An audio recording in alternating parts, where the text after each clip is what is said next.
Darling, నాతో పాటు యోగా చేయడానికి వస్తావా? అంటే నీ ఉద్దేశం నేను లావుగా కనిపిస్తున్నానా?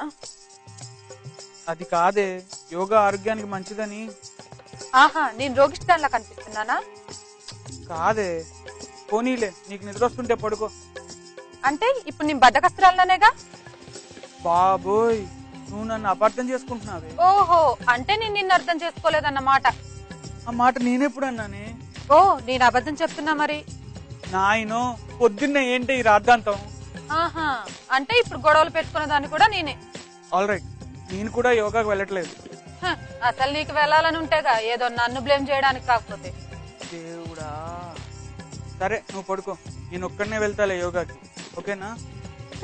ప్రతి చోటికి నువ్వు ఒక్కడివే వెళ్ళి బాగా ఎంజాయ్ చేయి. తల్లి, ఇక నాకు ఓపిక లేదు. చూసావా ఎంత స్వార్థం? ఎప్పుడు నీ గురించి ఆలోచించుకో, నా ఆరోగ్యం గురించి అస్సలు పట్టించుకోకు. అసలు తప్పు ఎక్కడ జరిగింది? పొద్దున్నే ఎవడు కోకమన్నాడు?